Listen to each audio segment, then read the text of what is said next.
Buenas tardes o días a todos, según desde dónde me estéis escuchando. Bueno, en primer lugar, presentarme, así vamos ganando tiempo por si se va conectando alguien más. Mi nombre es Andrea Ceballos, soy tutora académica del área de entorno político, comunicación estratégica e institucional. De mi formación de base es periodista y soy especializada en comunicación política por un máster de comunicación política, igual que estáis haciéndolo vosotros, del Instituto Universitario Ortega y Gasset de Madrid y de la... Pasamos aquí y vamos viendo aquí la presentación. Y de la Universidad de Santiago de Compostela. A su vez soy directora de Modelo de Comunicación. Buenas tardes, desde Peñíscola, España. Buenas tardes, Fernando. A su vez soy directora de Modelo Comunicación, que es una agencia de comunicación en la que, bueno, pues precisamente una de las cosas que trabajamos mucho es esta parte de storytelling que vamos a ver a lo largo de esta conferencia, tanto para políticos como para marcas en comunicación corporativa directamente. Bueno, pues comenzamos con esta conferencia. El storytelling lo podemos definir de manera muy sencilla como el arte de contar historias. Consiste, lo primero que tenemos que comprender es que es la mejor herramienta para comunicar basada en una estructura que se encuentra adherida en nuestro inconsciente desde el origen de la humanidad. Porque desde hace más de 100.000 años el ser humano está contando historias. Lo cierto es que algunas veces ha contado las historias del ser humano con más éxito que otras. Eso lo iremos viendo a lo largo de la conferencia y iremos viendo por qué. Los primeros ejemplos de storytelling que existen, por storytelling lo primero que tenemos que comprender es que no tenemos que entender simplemente al storytelling como un relato verbal o como una película de cine o como un discurso político. Al storytelling lo podemos entender como lo que es, como un relato, y tenemos innumerables ejemplos de ello, como pueden ser desde los cantos guturales, las pinturas rupestres en las cavernas o las primeras historias contadas alrededor de una hoguera.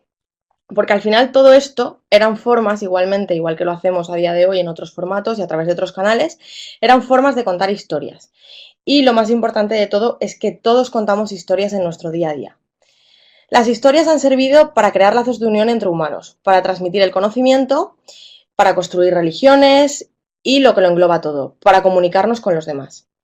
Porque las historias poseen el poder de conectarnos con los demás, pero lo que es muy importante también, las historias poseen el poder de reconocernos a nosotros mismos, porque nosotros nos podemos reconocer cuando estamos escuchando una historia de otra persona y estamos empatizando con esa historia. Y nos reconocemos a nosotros mismos cuando, por ejemplo, realizamos una labor de introspección para poder realizar nuestro storytelling personal, que es uno de los objetivos que espero que podáis conseguir después de que finalice esta conferencia, que podáis crear vuestro propio storytelling personal, porque es una de las herramientas más potentes que os va a ayudar profesionalmente. Por todo esto, al storytelling lo podemos catalogar como el generador de empatía por excelencia. Pero, como decíamos, ¿por qué algunas historias han sobrevivido y otras no han sobrevivido? Bueno, pues desde el origen de la humanidad todos son historias y todos hemos transmitido y construido, y a lo largo de los años hecho así, a lo largo de la historia, conocimientos a través de las historias, a través de los relatos. Pero ¿por qué algunas, como os comentaba, no han sobrevivido? Y porque hay historias, sobre todo, que no conectan con los demás. Porque solamente aquellas que son capaces de conectar emocionalmente son las que perduran en el tiempo y se convierten en realmente efectivas como herramienta de comunicación, que es lo más importante. Entonces, lo primero que tenemos que comprender es que las historias tienen que conectar emocionalmente. Si no conectan emocionalmente, estas historias no perdurarán y no lograrán el objetivo y no podrán ser una herramienta de comunicación, que es en la materia en la que estamos.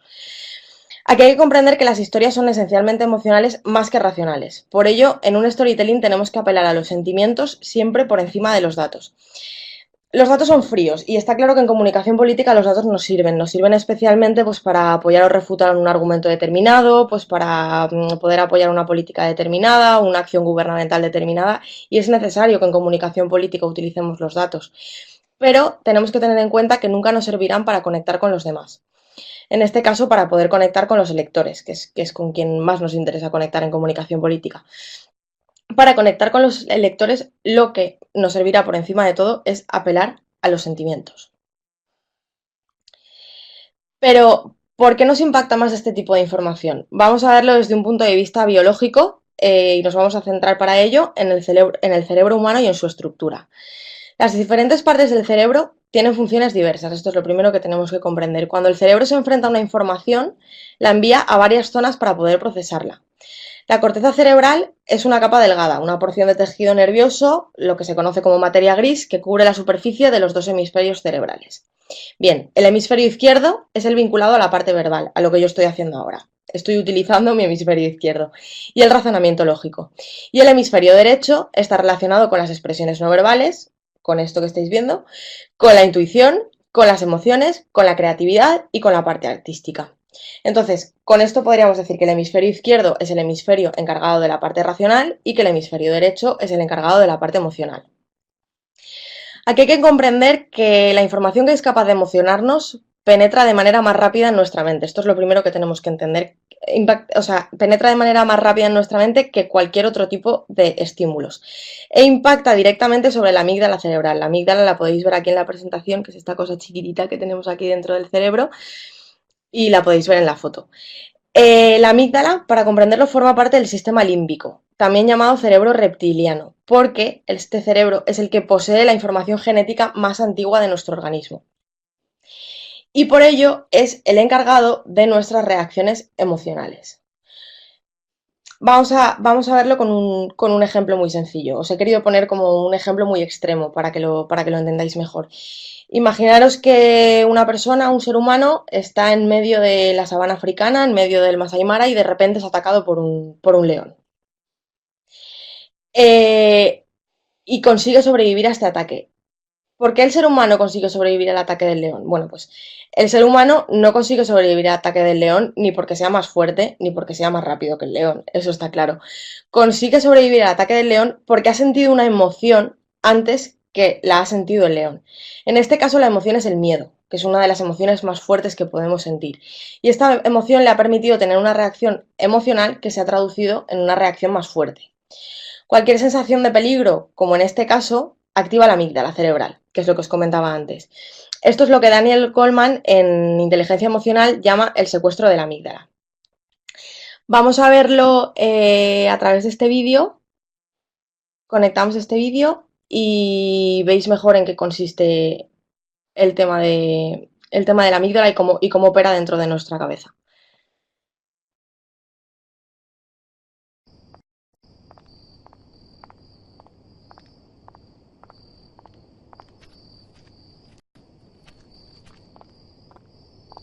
Nuestros cerebros tienen la capacidad de recordar todo lo que afecta directamente a nuestra supervivencia.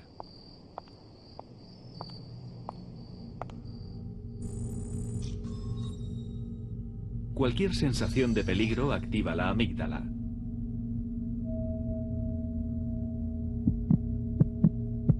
Aumenta el ritmo del corazón.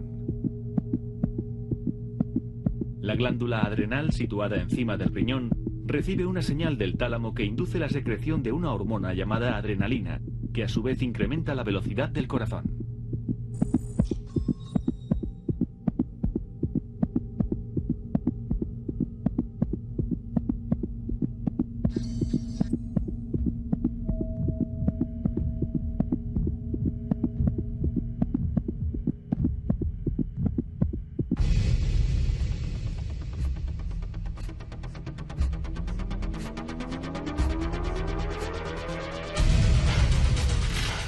La sangre, bombeada con más rapidez hacia cada músculo, produce una fuerza superior a la habitual.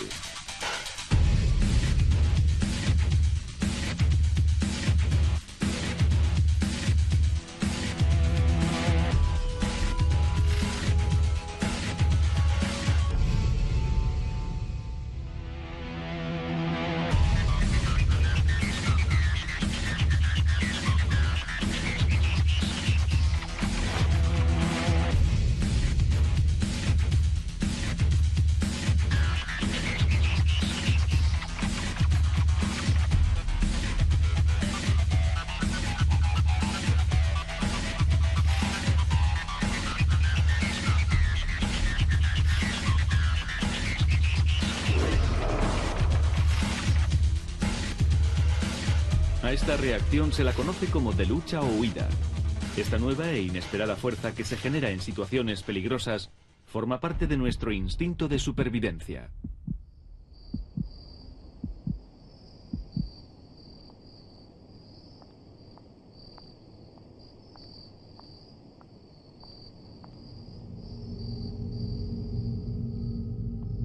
Volvamos a empezar.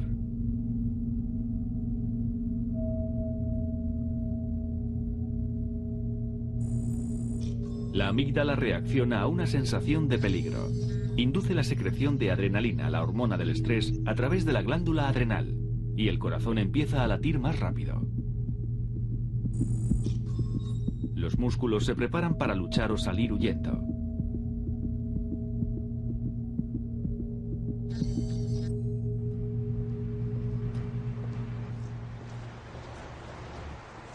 John. Al percibir la amígdala el peligro, la primera reacción será la de correr. El lóbulo frontal valora la situación. Es nuestro instinto de supervivencia. Ah, pero si eres tú. La amígdala, que percibe el peligro, y el lóbulo frontal, que valora la situación, desempeñan una función primordial en el instinto de supervivencia.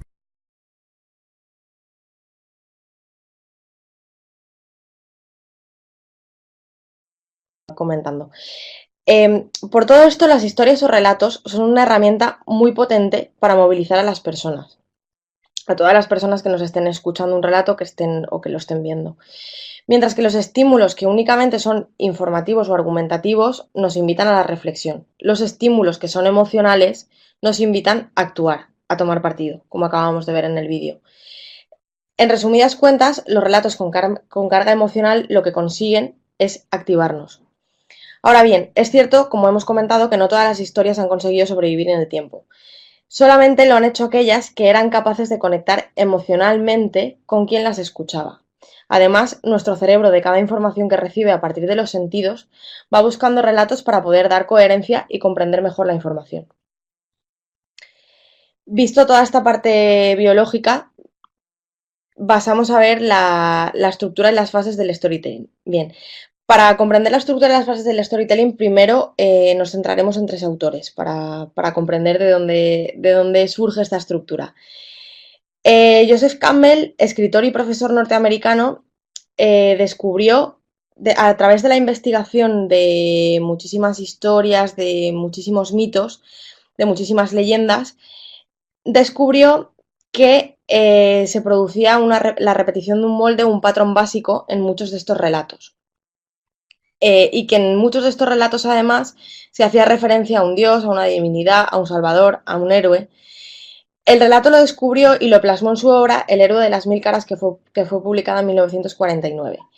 Y a través de esta obra identificó lo que conocemos como el viaje del héroe, que son los 17 pasos que tenían en común todos los relatos épicos que él había estudiado, y estos 17 pasos a su vez se podían dividir en tres etapas: la salida, la iniciación y el regreso. El siguiente autor es Christopher Vogler. Christopher Vogler es guionista y autor del libro El viaje del escritor, que lo publicó en 1993, posteriormente a Campbell. Vogler es un guionista que ha trabajado pues, para la productora de Disney, para la productora de Fox, para la de Warner Bros. Y lo que hizo fue, en su investigación, trasladar el lenguaje académico de Campbell a ejemplos de películas clásicas o actuales.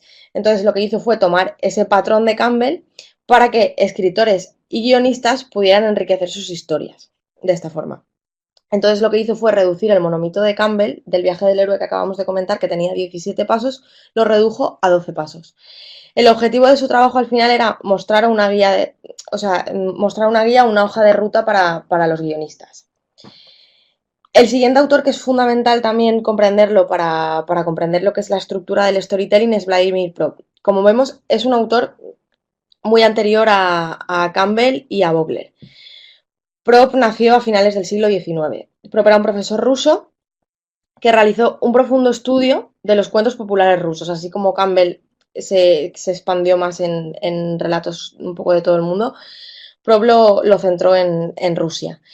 Y plasmó todo su trabajo en la obra La morfología del cuento, que fue publicada en 1928. Vemos que es muy anterior a la de los otros dos autores.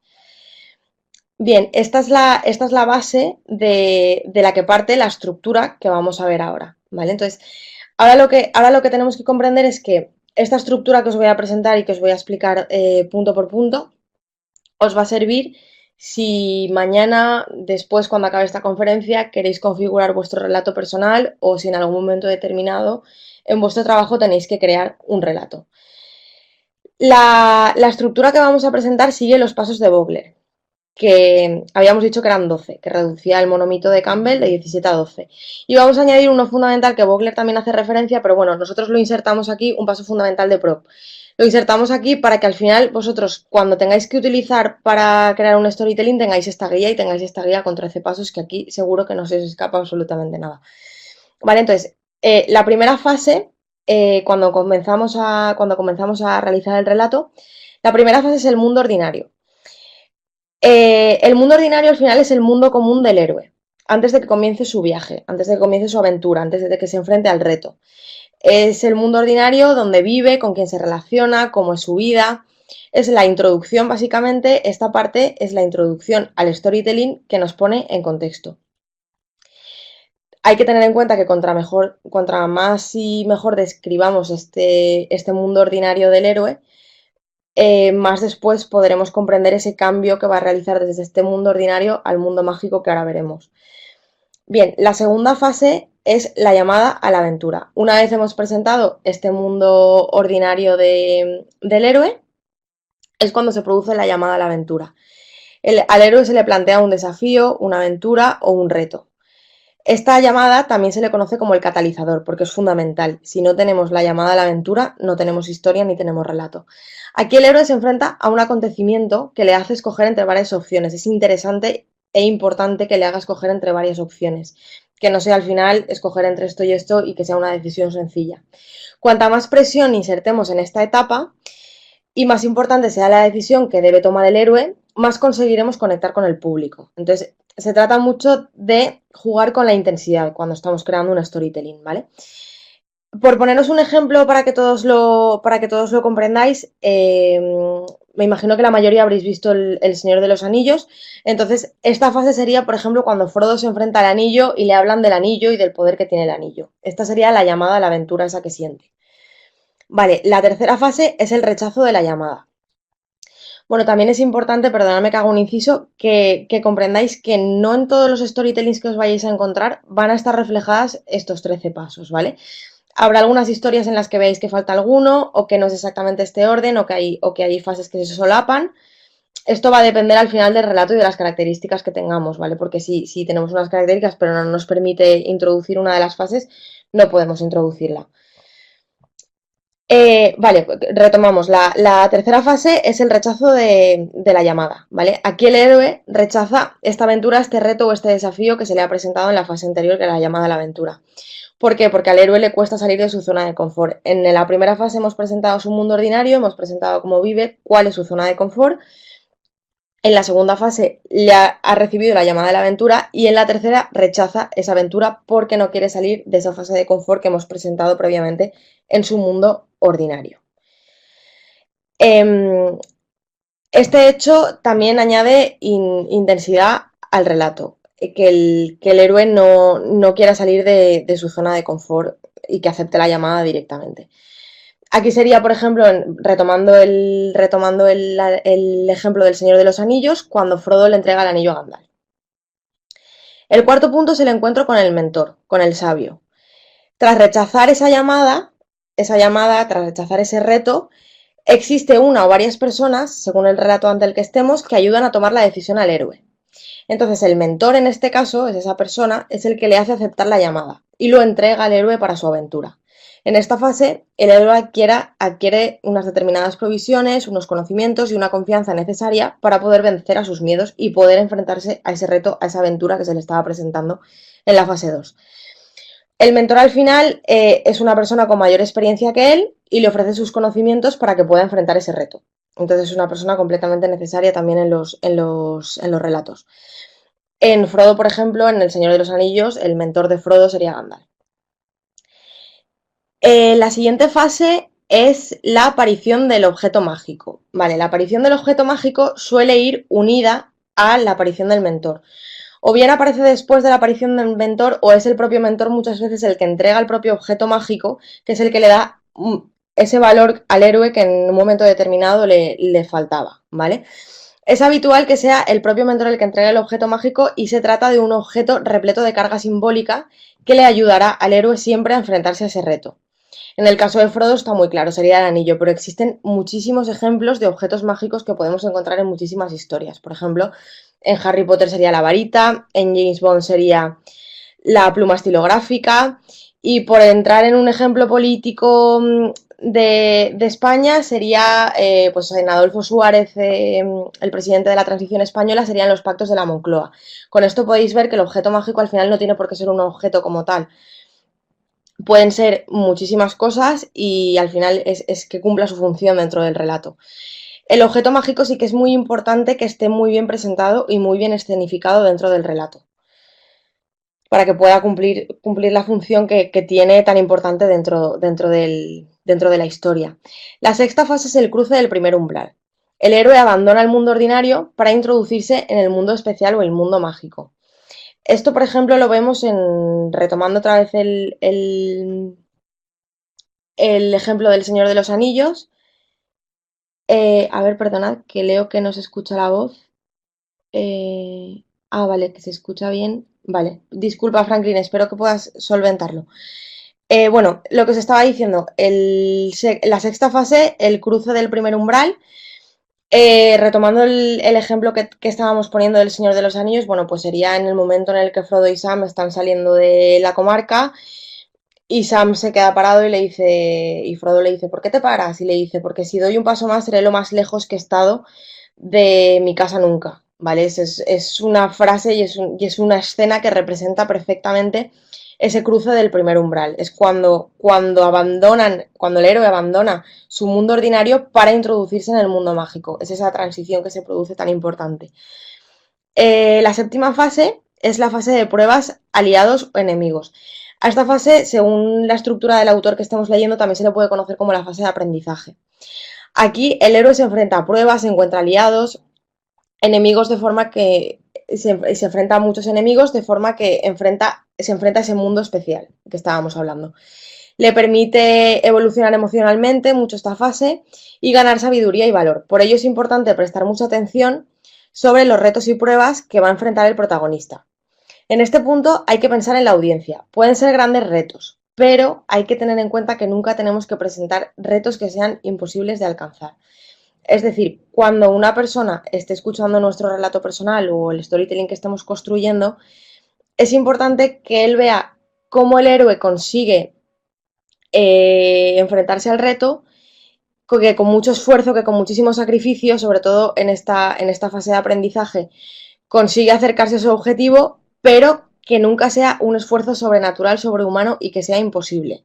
Porque al final romperemos esa parte de empatía que hemos comentado antes, que es el generador de empatía por excelencia, el storytelling, y romperemos esa generación de empatía que produce esta herramienta de comunicación. La siguiente fase que tenemos es el acercamiento a la guarida del enemigo. Una vez el héroe ha tenido éxito en las pruebas en esta fase anterior de aprendizaje, ha conocido a aliados, a enemigos, se va acercando a lo que es la prueba más profunda, que es la que aparece en la siguiente fase. Por poneros un ejemplo y que lo veáis muy claro, en El Señor de los Anillos es la subida al monte del destino, cuando el anillo se hace cada vez más pesado y amenazador, y Frodo cada vez se siente más afectado por la influencia del propio anillo. La siguiente fase es la prueba difícil o traumática. Es la crisis más grande de la aventura, de vida o muerte. A mí me gusta llamarla esta fase, y otros autores también la llaman así, la gran batalla. La gran batalla es después de todo lo que ha enfrentado y todo lo que ha vivido el héroe, es el momento en el que se enfrenta al momento crucial de la historia. En muchas películas vemos que se trata de momentos de vida o muerte, el momento en el que debe enfrentarse al reto de verdad es este, y lo hace solo, sin ayuda de nadie. Es muy importante que cuando estemos presentando al héroe en la gran batalla, como ya ha pasado por todas las fases anteriores, ya ha conocido a su mentor, ya ha pasado la fase de aprendizaje, ya está preparado para enfrentarse al verdadero reto que era el que se le encomendaba al principio, y para hacerlo solo, sin escudo, sin aliados, porque ya ha evolucionado espiritualmente ese personaje y ya lo podemos enfrentar solo de esa manera. La siguiente fase es la recompensa. Una vez enfrentado a esta gran batalla y ha salido victorioso, aquí el héroe se sobrepone y gana una recompensa. Después de la recompensa se produce el camino de vuelta. Estas fases en muchísimas historias las vemos que están completamente comunicadas, que van unidas, las vemos a la vez en el relato. Entonces el camino de vuelta es cuando el héroe vuelve, sale otra vez de ese mundo mágico para volver a su mundo ordinario. Hemos visto que partía del mundo ordinario, de su zona de confort, para irse al mundo mágico, se producía toda esa evolución y luego del mundo mágico vuelve a ese mundo ordinario. Este es el camino de vuelta. La siguiente fase es la resurrección del héroe. Esta fase también hay que comprender que en muchísimos relatos no la vamos a encontrar. Esta es otra prueba donde el héroe se enfrenta a la muerte o a algún reto muy grande y debe utilizar todo lo aprendido durante la fase de aprendizaje y el resto de fases que hemos presentado. Se llama resurrección realmente porque después de todo el viaje el héroe ha cambiado y tiene más experiencia, tiene más seguridad, tiene más sabiduría, entonces enfrenta este reto de forma distinta.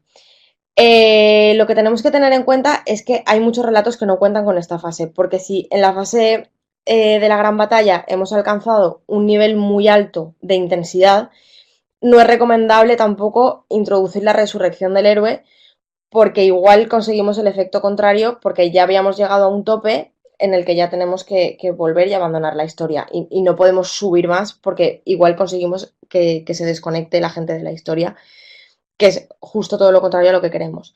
Entonces esta fase siempre hay que utilizarla con mucha cautela y saber en qué tipo de relatos la estamos utilizando. Y por último, la última fase es el regreso con el elixir. Una vez ha ocurrido todo, el héroe regresa a casa, como hemos visto, al mundo ordinario del principio, y lo hace con un elixir que sirve para ayudar a todo el mundo en el mundo ordinario. Puede ser algo físico o algo intangible. Algo físico, por poneros el ejemplo más sencillo, pues sería un tesoro, y algo intangible pues sería en una comedia romántica el amor, en otro tipo de películas la sabiduría, en política superar una crisis grande. Hay muchísimos ejemplos de lo que puede ser ese elixir. Puede ser algo físico o algo intangible. Como hemos visto, el viaje del héroe, además de ser físico, es un viaje espiritual. Y porque vamos viviendo la historia con el héroe y empatizando en cada uno de sus pasos. Por eso ocurre que en muchos casos, por ejemplo, estamos viendo cualquier serie, cualquier película, y aprovecho para recomendaros House of Cards. No sé si alguno de aquí habréis visto la serie. Si no, os la recomiendo encarecidamente, y vas estudiando un máster de marketing político, os recomiendo que veáis esta serie porque es maravillosa. Y a través de esta serie muchas veces vemos cómo estamos empatizando con el protagonista, que más que con Frank Underwood, que más que un héroe es un villano. Esto es completamente normal. Esto ocurre porque realmente detrás hay un storytelling bien construido, hay un proceso en el que se ha construido a ese héroe, y en ocasiones nos damos cuenta que hasta deseamos que esté ganando el mal ante el bien. Pero es algo completamente normal que nos ocurra. Es porque hemos vivido todo ese proceso de construcción de ese héroe, estamos conviviendo con él constantemente, y al final deseamos que le salgan bien las cosas. Bien, una vez vistas las fases, es interesante que pensemos y probemos cómo aplicarlo a nuestras propias historias del storytelling, a un relato político o incluso a nuestro propio relato personal. Porque al final lo que tenemos que comprender es que todos contamos con momentos de heroicidad en nuestras vidas. O sea, no tenemos por qué plantearnos un ideal de storytelling y pensar en una película súper épica. Al final todos contamos con momentos de heroicidad y todas nuestras vidas pueden ser interesantes para, para que podamos crear un relato personal nuestro. Seguro que si pensáis, encontráis momentos de heroicidad que habéis tenido en vuestras vidas y que os sirven perfectamente para poder armar vuestro relato personal. Ahora vamos a ver con dos ejemplos, dos tipos de storytelling que me interesa que los veáis porque son bastante diferentes, y para que veáis todos los tipos de storytelling que podemos ver. Javi, si podemos conectar el vídeo de Johnny Walker.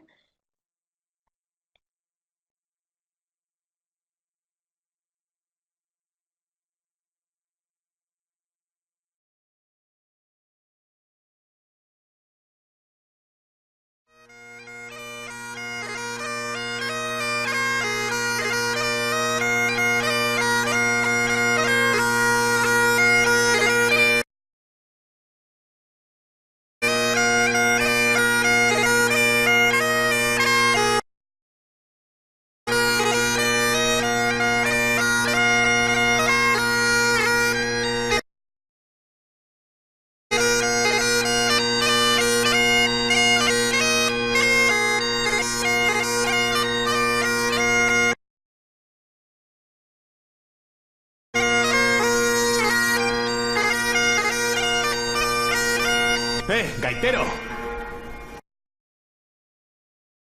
¡Para ya! Esta es una historia real.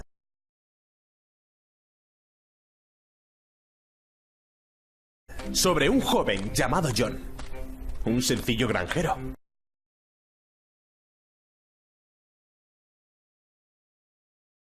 Pero había algo especial en él. Un brillo en sus ojos, fuego en las entrañas, alas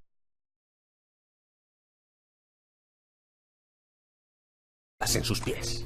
Y un día emprendió su camino. Este camino comenzó al morir su padre. Corría en 1819 y tenía solo 14 años. Terapia de luto. Era una época en la que se enviaba a los chicos a los campos,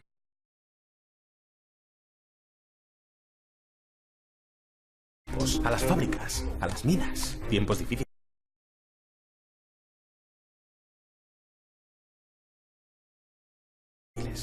Pero el joven John era tan listo que tuvo suerte. Vendió la granja de su padre, donde había nacido y crecido. Y con el dinero abrió una tienda.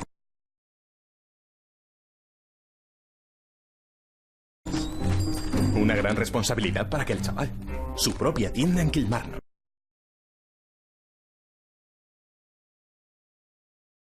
Con su nombre en la puerta. John Walker. O Johnny, como se le conoce hoy. Por aquel entonces, todas las tiendas solo ofrecían maltas de una sola destilería, que solía ser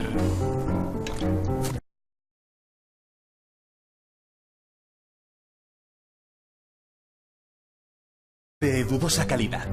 A John eso no le convencía. Empezó a mezclar distintos tipos de malta y así podría ofrecer a sus clientes un producto de calidad e inimitable. De repente, ese arte casero se convirtió en una oportunidad de negocio y además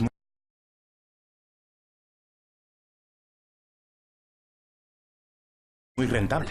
Y como no hay nada como una oportunidad de negocio para dar alas al corazón de un escocés, pronto se convertiría en una industria llena de ambiciosos y entusiastas destiladores. John fue prosperando. Y pronto, sus hijos, Robert y Alexander, se unieron al camino.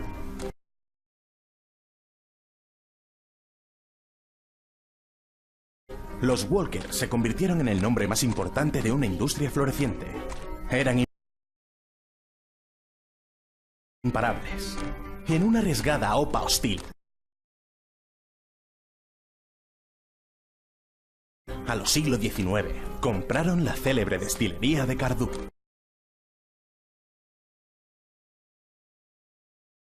Hasta el último detalle, asegurándose así la provisión de un sedoso single malt. Y lo que es más importante,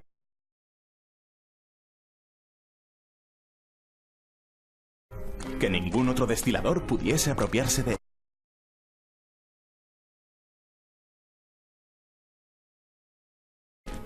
La ambición del joven Alexander, maestro mezclador más conocido de Escocia, no se quedaba en eso. No. Convenció a los capitanes de barco de Glasgow para que hiciesen de comerciales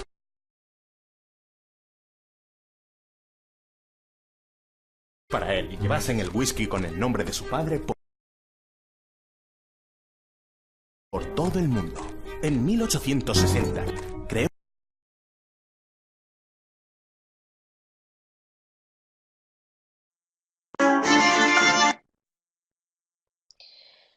Bueno, este ejemplo de Johnny Walker es uno de los storytellings más potentes que se han visto en los últimos tiempos en una marca. Y ahora vamos a ver otro, un spot mucho más cortito de la marca Nike. Y después os haré unas preguntas sobre él. Así que estad atentos.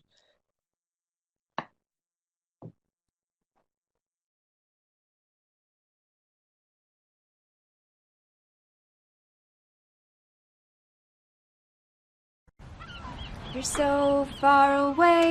You're so far away. Ain't got too much pride. Won't you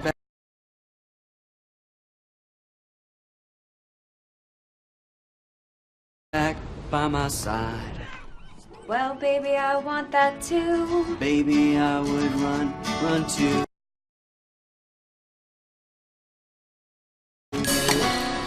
I would run to you.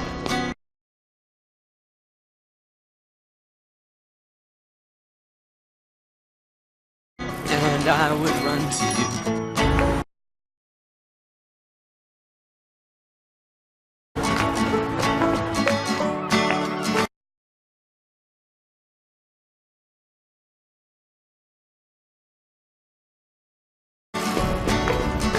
First time.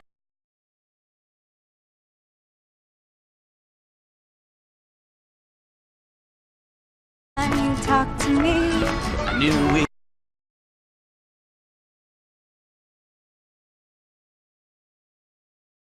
were meant to be.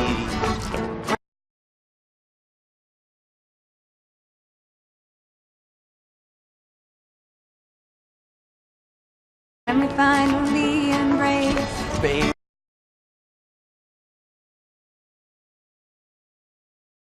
Baby, I can't keep this pace.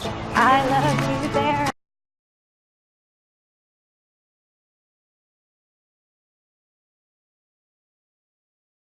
I said it. I think I'm gonna need a medic. Fill the hall with flower petals. Why does my mouth taste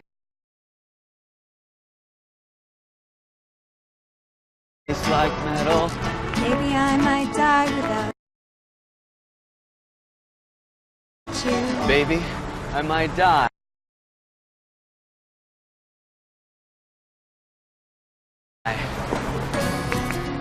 I will run.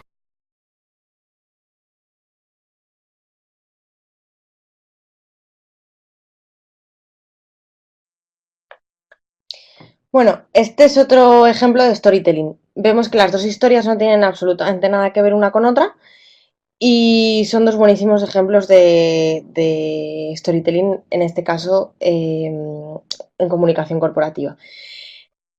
Después de ver el spot de Nike, ¿alguien podría decirme cuál es el objeto mágico de este storytelling? Nadie, os lo digo, las zapatillas. Y luego, por ejemplo, ahí estabas escribiendo, Ángela. Vale, pues me he adelantado. Muy bien, las zapatillas. ¿Y la recompensa? ¿Cuál crees que sería la recompensa o el elixir de este storytelling?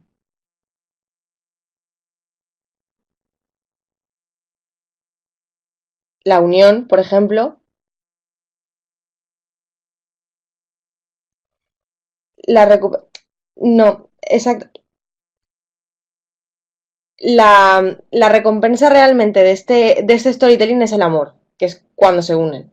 Lo que hablábamos antes del elixir que podía ser intangible también, el amor, exacto, Gloria, eso es. Vale, pues una vez hemos visto estas fases del storytelling y estos dos ejemplos, vamos a ver ahora cuáles son los relatos personales de uso más frecuente, porque como os comentaba al principio, me interesa también que después de esta conferencia vosotros podáis configuraros vuestro propio storytelling personal. Entonces, esta clasificación es una clasificación enunciada por Antonio Núñez, que es experto en storytelling y autor de dos libros que os recomiendo encarecidamente porque son muy buenos los dos. El primero será Mejor que lo cuentes y el segundo Storytelling en una semana. Esta clasificación de relatos personales se encuentra recogida en Storytelling en una semana. Además, a través de ese libro podréis también, os ayudará también a realizar vuestro storytelling personal. Bueno, el primer relato personal de uso más frecuente que encontramos es el relato de identidad, de presentación o relato de quién soy yo. Este relato de autopresentación sirve para romper barreras y sirve para acelerar la conexión y empatía, especialmente con desconocidos. Por ejemplo, este relato se utiliza cuando tenemos un candidato político que no es conocido por el electorado. Lo que tenemos que plantear es un storytelling personal de quién soy yo, de presentación. Cuando configuréis este tipo de relato, es importante seguir dos consejos básicos. El primero, nunca resultar arrogante enunciando los logros profesionales. Esto es algo de lo que hay que huir siempre. Es mucho mejor demostrarlo a través de ejemplos que enumerar todos vuestros logros profesionales o los logros del político, por ejemplo, que estéis viendo. Y el segundo, resultar impersonal. Nunca hay que resultar impersonal porque hay que tener en cuenta que estamos hablando ante desconocidos. Entonces, si además resultamos impersonales, lo único que vamos a hacer va a ser abrir más esa brecha que se produce entre el orador y el auditorio, en caso de que estuviéramos ante un discurso, como vamos a ver ahora un ejemplo. El ejemplo más célebre que encontramos de este tipo de relato es el discurso que pronunció Obama en la convención del Partido Demócrata en el año 2004. Y vamos a ver el vídeo.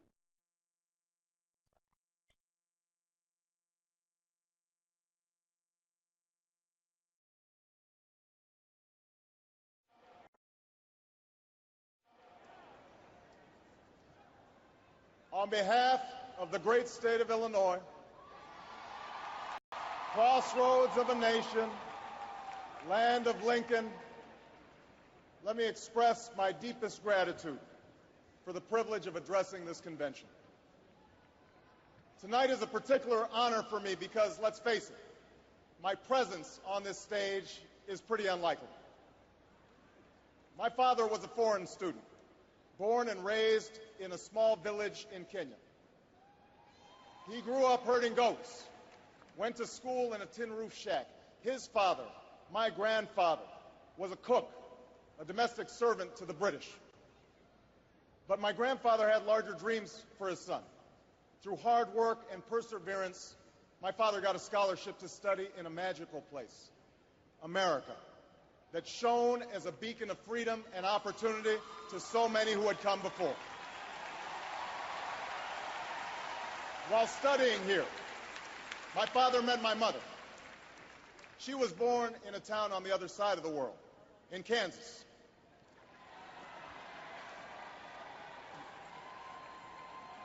Her father worked on oil rigs and farms through most of the Depression. The day after Pearl Harbor, my grandfather signed up for duty, joined Patton's army, marched across Europe. Back home, my grandmother raised a baby and went to work on a bomber assembly line. After the war, they studied on the GI Bill, bought a house through FHA, and later moved west, all the way to Hawaii in search of opportunity. And they too had big dreams for their daughter. A common dream born of two continents. My parents shared not only an improbable love, they shared an abiding faith in the possibilities of this nation. They would give me an African name, Barak, or Blessed, believing that in a tolerant America, your name is no barrier to success. They imagined me going to the best schools in the land, even though they weren't rich, because in a generous America, you don't have to be rich to achieve your potential. They're both passed away now. And yet I know that on this night, they look down on me with great pride. They stand here, and I stand here today, grateful for the diversity of my heritage, aware that my parents' dreams live on in my two precious daughters. I stand here knowing that my story is part of the larger American story, that I owe a debt to all of those who came before me, and that in no other country on earth is my story even possible.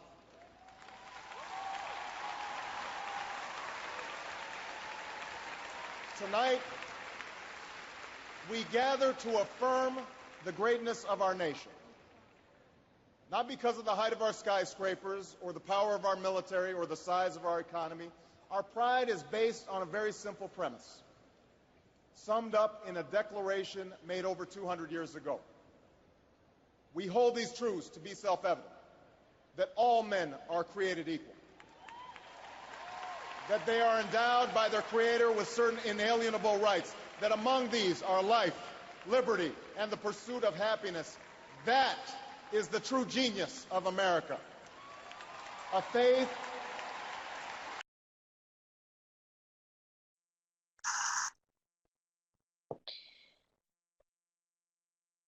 Bueno, como habéis visto en este discurso, Obama, en este momento hay que tener en cuenta que ni siquiera era senador, pero consiguió, gracias a este storytelling personal tan sumamente potente, destacar sobre el resto, con esta historia que después repitió durante toda la campaña presidencial.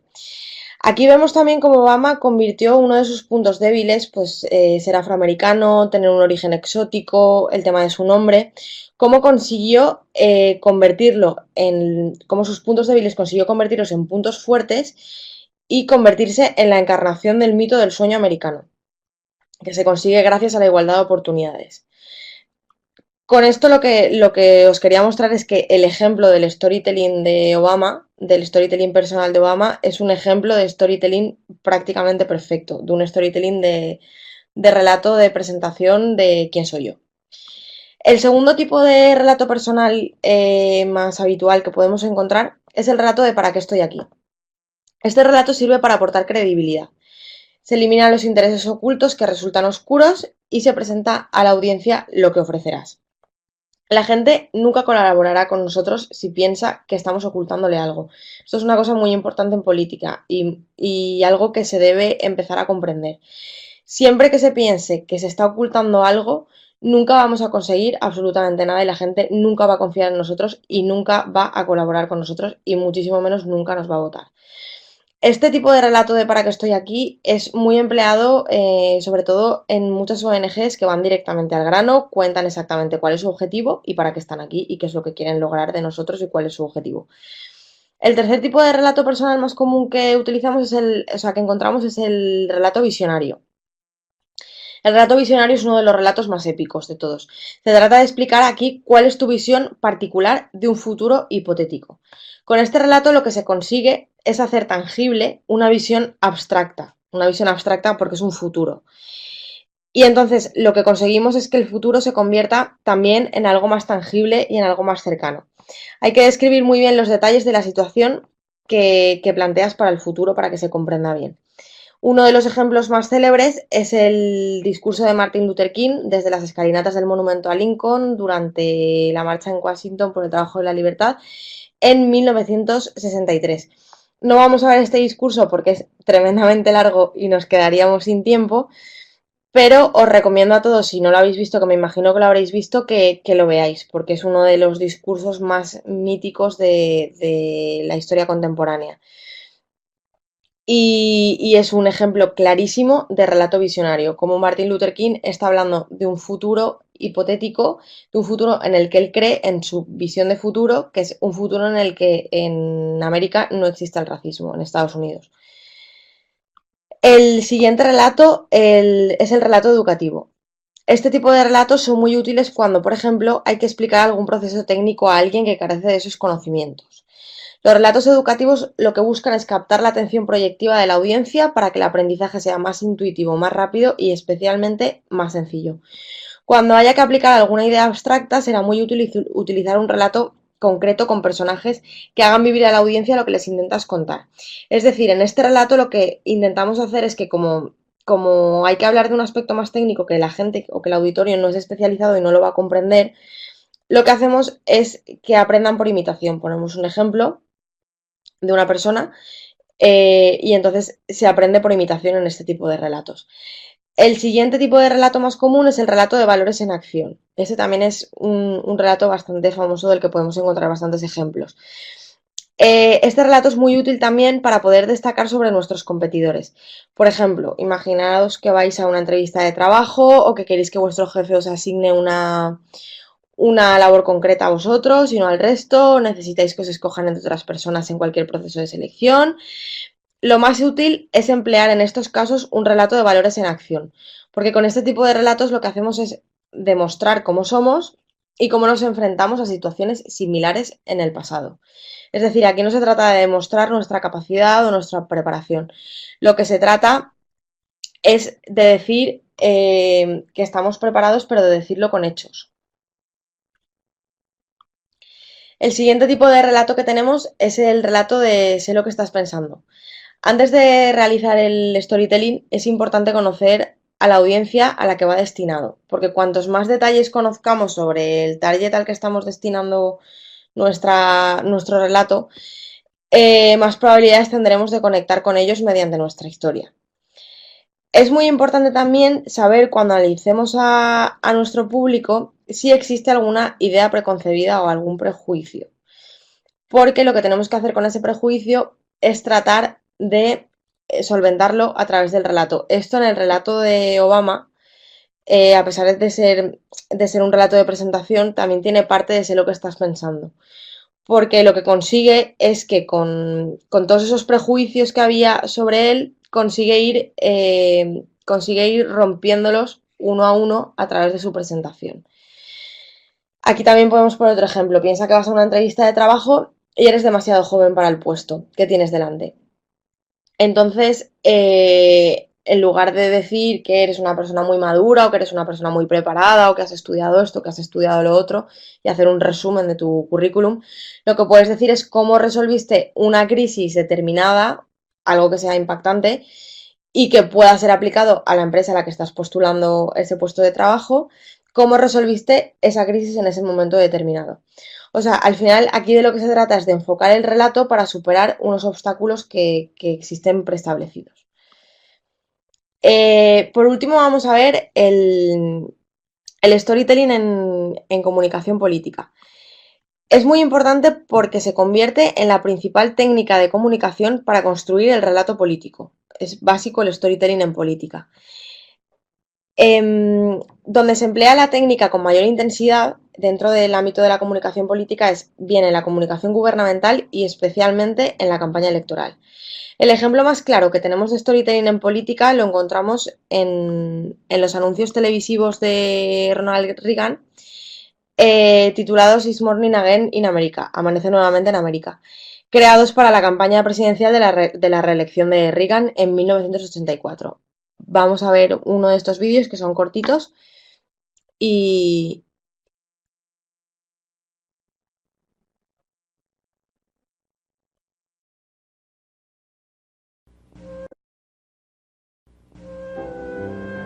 It's morning again in America. Today, more men and women will go to work than ever before in our country's history. With interest rates at about half the record highs of 1980, nearly 2,000 families today will buy new homes, more than at any time in the past 4 years. This afternoon, 6,500 young men and women will be married. And with inflation at less than half of what it was just 4 years ago, they can look forward with confidence to the future. It's morning again in America. And under the leadership of President Reagan, our country is prouder and stronger and better. Why would we ever want to return to where we were less than 4 short years ago?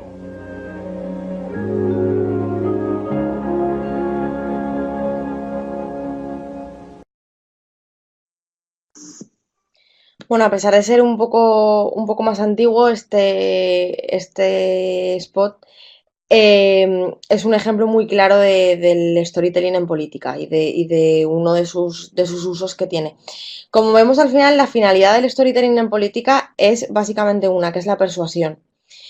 Hace años se pensaba que los seres humanos éramos eminentemente racionales, pero gracias a la investigación científica hoy sabemos que los procesos de toma de decisión de los seres humanos están ligados a aspectos emocionales. Y lo que es más importante, que el cerebro político se caracteriza por ser un cerebro emocional. Por eso la comunicación política siempre va a ser mucho más efectiva cuando se narren relatos que los votantes puedan relacionar directamente con sus valores y con su identidad. Es mucho más efectivo un storytelling que la presentación de una agenda de temas. En conclusión, a esta conferencia lo que debemos comprender es que el storytelling es una herramienta fundamental de comunicación que nos puede ayudar muchísimo, tanto dentro de la comunicación política como dentro de la comunicación corporativa, como incluso creando nuestro relato personal cuando termine esta conferencia, cuando os sentáis animados y os la podáis volver a poner, es una herramienta fundamental dentro de la comunicación. Cuenta con una estructura y con una técnica determinada, como hemos visto, y es tremendamente potente como herramienta de comunicación.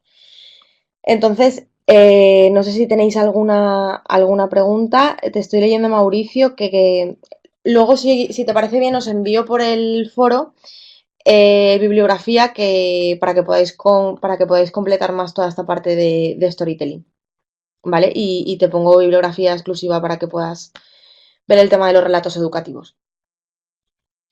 No sé si tenéis alguna pregunta más. Espero que os haya resultado interesante la conferencia, que hayáis disfrutado, que os haya enseñado, que es lo más importante. Y sobre todo que intentéis ponerlo en práctica, que intentéis crear vuestro storytelling personal y ha sido un placer poder estar este rato con vosotros. Muchas gracias a todos por acompañarme.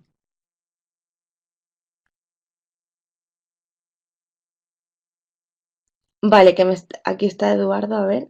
¿Hay algún tipo de storytelling que haya que manejar con cuidado durante una entrevista? A ver, es que es lo que hemos estado hablando. Están todos estos diversos tipos de storytelling personal, entonces según el momento en el que te estés enfrentando o según las características tuyas, puedes crear un tipo de storytelling personal o puedes crear otro.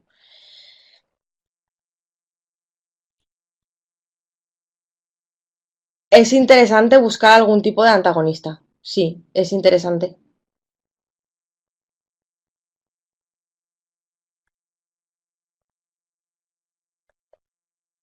Os voy leyendo.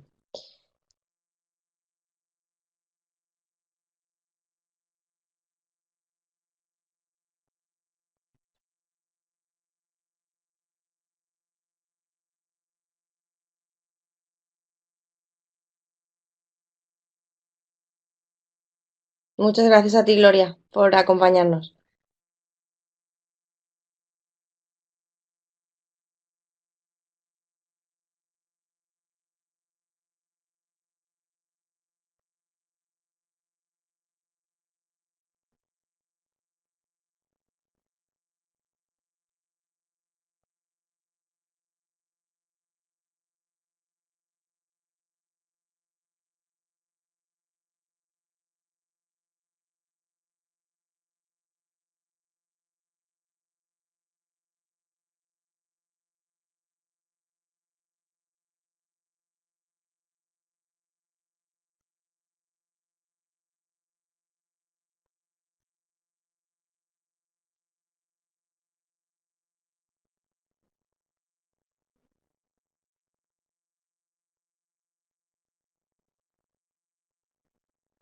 Bueno, pues como dice Javier, muchísimas gracias a todos por acompañarnos y espero que os haya resultado interesante.